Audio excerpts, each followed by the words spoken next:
이제 바울은 갈라디아 성도들에게 보냈던 편지를 마무리합니다.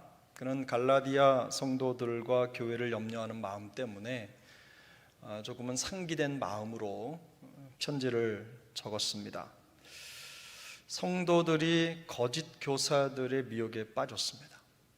그리고 그중 많은 성도들이 이미 그 거짓 진리에 빠져서 복음으로부터 멀어져 가고 있었기 때문에 이 편지를 기록하고 있는 사도의 마음이 그렇게 편치 않습니다. 이로 인해서 교회와 성도들이 바울이 준 복음을 떠나고 다시 옛 모습으로 돌아갈 위기에 처해 있는 것입니다. 보통 바울은 편지를 쓸 때 다른 사람을 통해서 서기관을 세워놓고 말을 하고 그 서기관이 글을 적도록 했습니다. 그래서 그 편지를 보냈는데 오늘 11절을 보면 바울은 직접 펜을 들고 편지를 마무리합니다. 자신의 사역과 복음에 대한 강력한 권고와 변호를 자신의 글로 직접 적어서 보내는 거죠. 친필로 기록한 겁니다. 친필로. 제가 제자훈련을 할 때 과거에 제자훈련생들에게 감사나 훈련의 여정에 필요한 글을 적어 보내는데 지금도 마찬가지로 과제물을 검사하거나 할 때는 타이핑으로 하지 않고 손으로 적습니다. 손으로 적어서 주는데 또는 한 사람 한 사람 과거에 사역훈련 할 때는 20명이 넘는 또 가까운 사람들에게 일일이 편지를 써야 되는데 그 친필로 적는다는 게 보통 어려운 게 아닙니다. 친필로 손으로 적어서 마음을 한 사람 한 사람에게 표현한다는 게 결코 쉽지 않은데 그만큼 친필로 무언가를 적어서 전달한다는 것은 그만큼 내 마음이 거기에 실리는 거죠. 그래서 바울은 지금 이 성도들에게 하고 싶은 말이 가득한데 그래도 그 무엇보다도 가장 중요하게 여기고자 하는 것, 절대로 놓쳐서는 안 되는 그 중심의 메시지를 손으로 직접 적어서 전하는 겁니다. 근데 그 메시지는 이런 거죠. 성도라면 그가 누구든지 오직 그리스도의 십자가만을 자랑해야 한다. 오직 예수 그리스도의 십자가만을 자랑해야 한다는 강한 권면을 자기의 손으로 직접 써서 보낸 겁니다. 바울이 생각할 때 오직 십자가만을 자랑하는 것이 성도에게 가장 중요하다고 생각했기 때문에 직접 펜을 들고 적어 내려갔을 것입니다. 바울이 이 큰 글자로 쓴 이유에 대해서는 여러 가지 추측이 가능한데요. 가장 합리적인 추측은 바울이 시력이 좋지 않았기 때문에 아마도 큰 글씨로 적어서 보낸 것으로 보는 게 일반적입니다. 글을 적을 수 없을 만큼 시력이 좋지 않았지만 예수 그리스도의 십자가만을 자랑해야 한다는 그 대목만큼은 직접 손으로 적고 싶었던 것 같습니다. 다른 건 몰라도 내가 이것만큼은 우리 갈라디아 성도들에게 꼭 전해주고 싶다라는 마음으로 적어 내려갔겠죠. 기독교의 중심에는 십자가가 있습니다. 바울과 갈라디아 교회 안에 있는 거짓 교사들 사이에 이 두 진영 사이의 긴장 관계를 들여다보면 율법과 은혜라고 하는 신학적인 문제가 자리 잡고 있습니다. 좀 따분할 수도 있지만 그러나 신학이라고 하는 것은 정말로 중요합니다. 왜냐하면 그 신학이 바로 잡혀 있어야 성도가 건강하게 성장하기 때문입니다. 그 신학이 흔들리면 아무리 용 빼는 재주가 있어도 말씀 안에 고든 나무로 자라기가 쉽지가 않습니다. 하지만 이 갈등과 충돌의 내부를 면밀히 해부해 보면 이 종교적인 익숙함 때문에 진리를 거부하는 인간의 완악함이 자리를 잡고 있습니다. 신학 문제라고 제가 말씀을 드렸지만 결국은 복음을 거부하는 사람들의 마음 중심은 내가 그동안 가지고 있었던 것에 대한 익숙함이 자리 잡고 있거든요. 그래서 그것을 내려놓지 못하는, 그래서 예수 그리스도의 십자가로 드러난 그 복음의 진리를 거부하는 겁니다. 성경은 이것을 강팍함이라고 말하고 완악함이라고 얘기하죠. 유대인들은 오랫동안 모세의 율법을 따라 살았습니다. 할례나 안식일 같이 정해진 종교 규례를 지켰습니다. 그것을 믿음의 상징으로 여겼죠. 종교 생활과 종교 의식 속에 자리 잡고 있는 그것들을 지켜가면서 본인 스스로가 하나님의 사람이라는 선민 의식을 가졌습니다. 확인했죠. 그래서 그것을 지키면서 나는 하나님을 믿는 사람이다라고 하는 확신을 갖게 되는 겁니다. 그러나 바울이 주장하는 그리스도의 십자가는 그들의 신앙 전통을 정면으로 대항하는 도전이었습니다. 다시 말해서 할례를 받고 율법을 지키는 것으로 구원을 받을 수 있다고 믿는 그들의 믿음의 방식이 예수 그리스도의 십자가와 은혜로 구원을 얻는다는 바울의 복음보다 훨씬 대중적이었다는 겁니다. 일반적으로 잘 알려진 내용이라는 거예요. 그동안 그들은 그렇게 살았습니다. 그게 틀리다고 말하는 것에 대해서 마음을 열 준비가 안 된 거죠. 그렇게 모세의 율법을 따라 살아가는 게 그들의 일반적인 모습이었어요. 성도들이 십자가를 거부하는 또 한 가지 이유가 있었습니다. 첫 번째 이유는 익숙하지 않기 때문에 거부하는 거죠. 그리고 내가 알고 있는 내 방식과는 다르기 때문에 배척을 하는 겁니다. 두 번째는 박해입니다. 박해. 오늘 본문을 보면 12절에 그리스도의 십자가로 말미암아 박해를 면하려 함이라고 하는 명시가 있는데요. 십자가를 선택함으로 말미암아 따라오는 세상의 공격을 피하기 위해서 교회 안에 수많은 성도들이 십자가에서 멀어진 것입니다.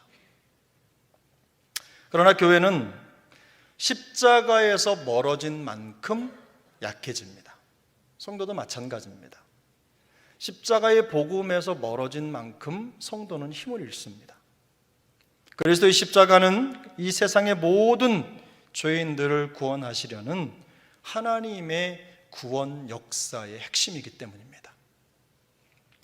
오직 십자가 말고는 타락한 인간이 구원을 얻을 수 있는 방법이 없습니다. 하나님께 나아가는 유일한 길입니다.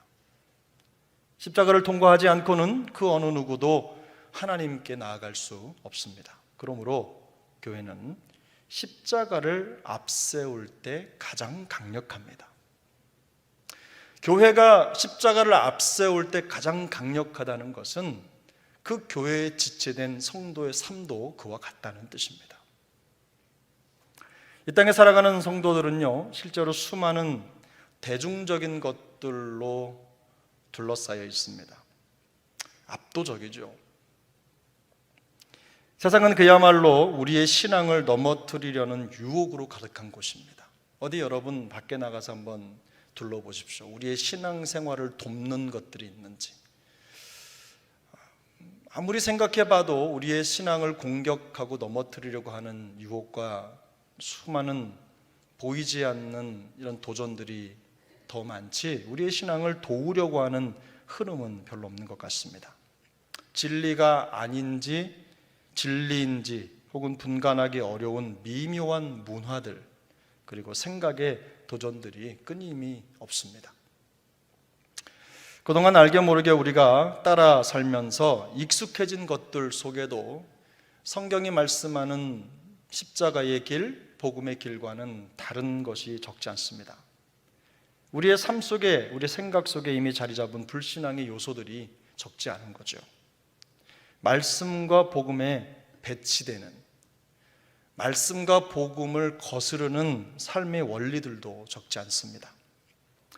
만일 우리가 하나님의 말씀만을 고집하고 그 말씀을 믿는 믿음을 삶의 원칙으로 삼고 살아가려고 한다면 그 저항은 더욱 거세질 것입니다.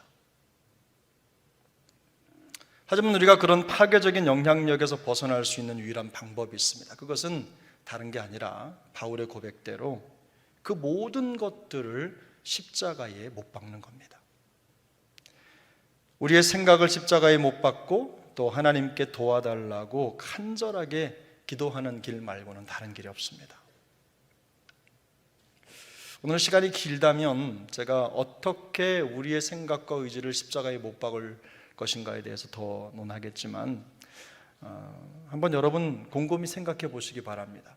내가 가지고 있는 불신앙의 요소들, 은혜를 가로막고 복음을 가로막고 십자가를 앞세우지 못했던 그것들을 어떻게 내가 십자가에 못 박을 수 있는가? 바울이 했던 것처럼 세상이 중요하다고 말하는 것들을 십자가에 매다는 것입니다. 그래서 갈라디아 2장 20절이죠. 바울은 일찍이 이런 고백을 했었습니다. 내가 그리스도와 함께 십자가에 못 박혔나니 그런즉 이제는 내가 사는 것이 아니요 오직 내 안에 그리스도께서 사시는 것이라. 이제 내가 육체 가운데 사는 것은 나를 사랑하사 나를 위하여 자기 자신을 버리신 하나님의 아들을 믿는 믿음 안에 사는 것이라. 그 비슷한 고백을 5장 24절에서도 했습니다. 그리스도 예수의 사람은 육체와 함께 그 정욕과 탐심을 십자가에 못 박았느니라. 예수의 사람, 이 예수의 사람은 육체와 함께 그 정욕과 탐심을 십자가에 못 박았다. 여기서 말하는 육체는 인간이 가지고 있는 본성을 의미합니다. 이 단어가 그걸 가리켜요. 사람이 본성적으로 요구하는 것, 그것을 말하는 겁니다. 욕구, 욕망 이런 것들을 말하는 거예요. 그리고 정욕과 탐심이라는 것은요, 말씀의 범위를 벗어난 감정과 충동을 말하는 것입니다. 말씀이 정한 범위를 벗어난 생각, 감정을 말하는 거예요. 사람이 가지고 있는 감정은요, 환경에 따라서 사람을 무너뜨리기도 하고 새롭게 하기도 합니다. 좋은 감정도, 좋은 생각도 환경과 상황에 따라서는 좋지 않을 수도 있는 거죠. 또 조금 부족한 생각이라도 그 환경과 상황에 따라서 얼마든지 좋은 곳으로 승화될 수도 있습니다. 바울은 그런데 경험적으로 이런 사람의 감정과 욕망의 파괴력을 누구보다도 더 잘 알고 있었습니다. 그래서 복음이 전해지는 그 자리에서 자기의 감정과 상황 또 생각 이런 것들이 비집고 들어오기 시작하면 복음이 퇴색된다는 것을 너무나 잘 알고 있었어요. 그래서 그는 항상 육체, 내가 가지고 있는 본성과 욕구뿐만 아니라 내 감정과 생각을 처복종시켜야 된다는 것을 너무 잘 알고 있었어요. 그래서 이런 고백을 하고 있는 겁니다. 복음의 선한 영향력을 지키기 위해서 이 감정과 욕망을 십자가에 못 박는 것이 무엇보다도 먼저 선행되어야 된다는 점을 지금 바울은 강조하고 있는 것입니다. 요점은 분명합니다.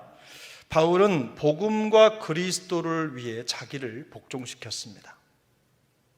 복음 때문에 겪는 고초를 오히려 은혜의 흔적으로 여겼습니다.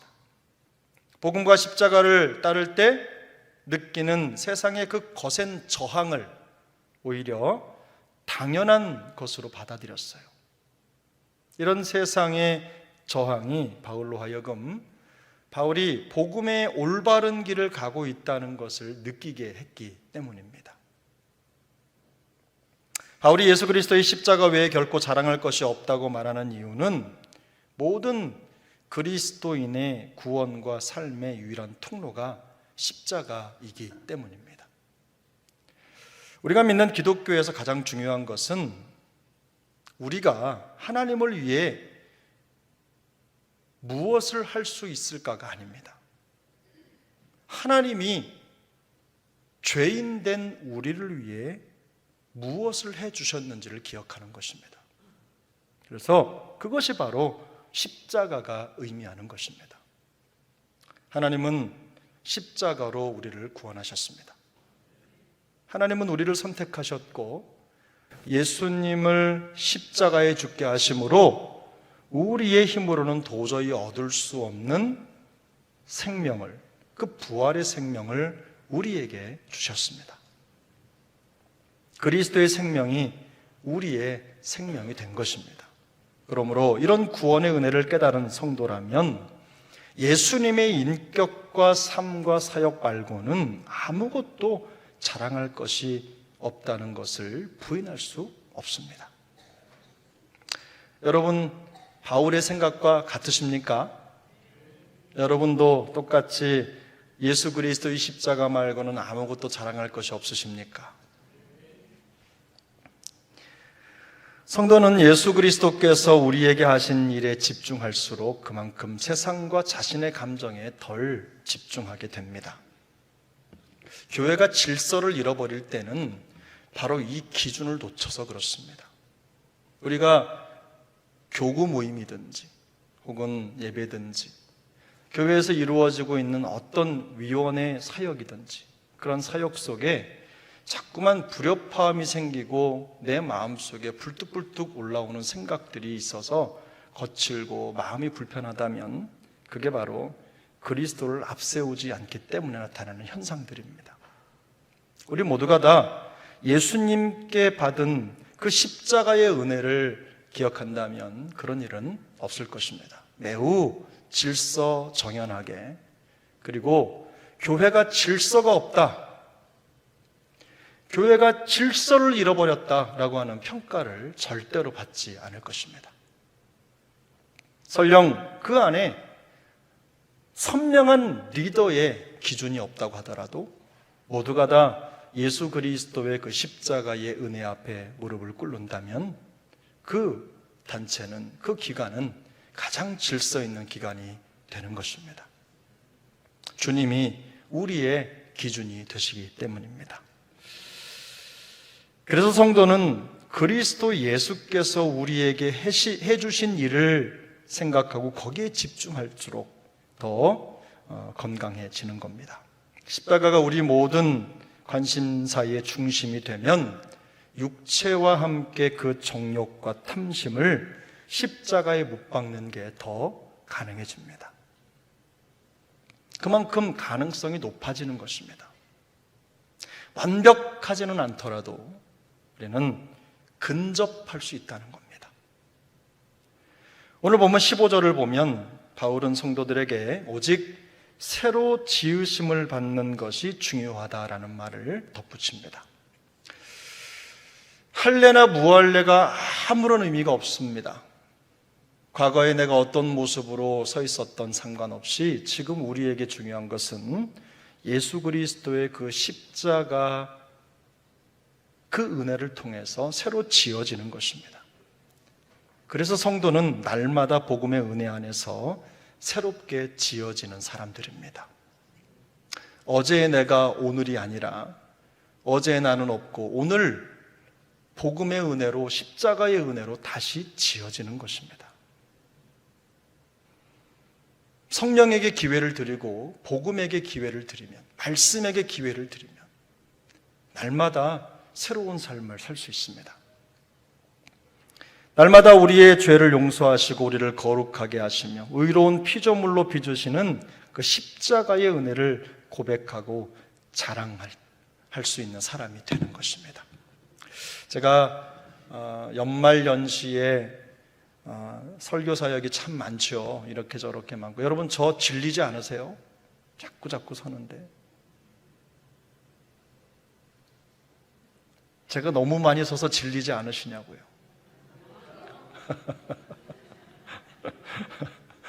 근데 제가 그 와중에 저도 한 해를 마무리하고 새 해를 시작해야 되는데 어떤 성경을 읽을까? 저는 성경을 앞에서부터 뒤에까지 읽는 일반적인 성경 읽기도 있지만 여러 가지 방법이 있는데 제가 그동안 알고 있었던 한 20가지 넘는 성경 읽기 방법을 쭉 살펴보면서 내년부터는 내가 성경을 이렇게 읽어야 되겠다 마음의 결단을 하고 그 성경 읽기표를 개인적으로 출력을 해서 제 책상 머리맡에 두었습니다.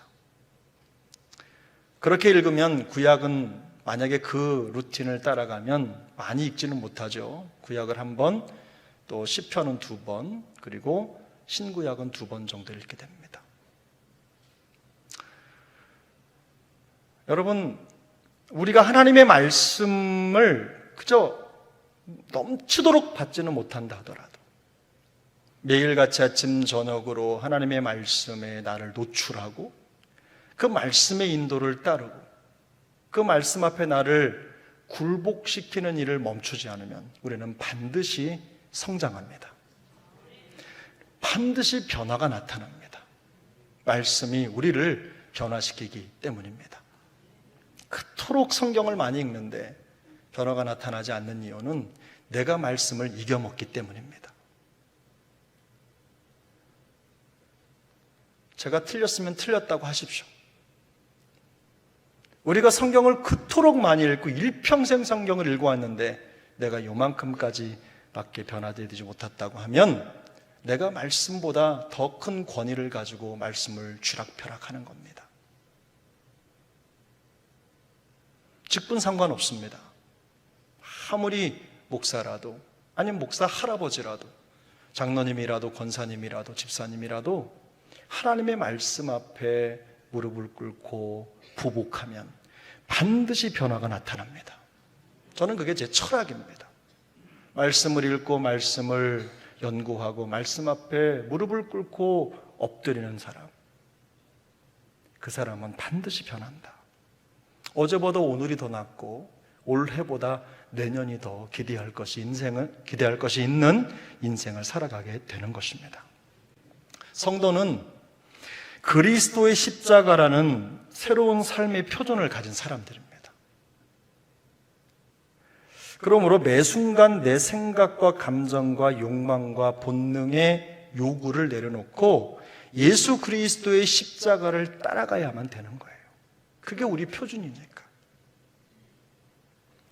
제가 말씀드리지만 다른 사람보다 잘하는 것으로 만족해서는 안 됩니다. 예수님께서 우리에게 허락하신 그 십자가의 표준을 따라가는 게 무엇보다도 중요합니다. 날마다 십자가를 통해 만들어지는 새로운 삶을 자랑할 수 있어야 하는 것입니다. 순간적인 감정이나 생각이나 전통은 우리가 따라야 할 표준이 아닙니다. 신앙의 변질은 바로 그때 옵니다. 신앙의 변질은 그리스도의 십자가라고 하는 표준을 놓칠 때 찾아오는 것입니다. 우리에게 새롭게 주어올 2024년에는 우리 모두에게 예수님의 십자가라고 하는 새로운 삶의 표준을 더 충성되게 따라가는 그런 해가 될 수 있기를 예수님의 이름으로 축복합니다. 우리 모두가 다 그렇게 예수님이 우리에게 허락하신 예수의 흔적을, 십자가의 흔적을 따라서 믿음의 걸음을 걸어갈 때 우리도 생각하지 못했던 상상을 초월하는 변화들이 우리 안에 성숙이 일어나게 될 줄로 믿습니다.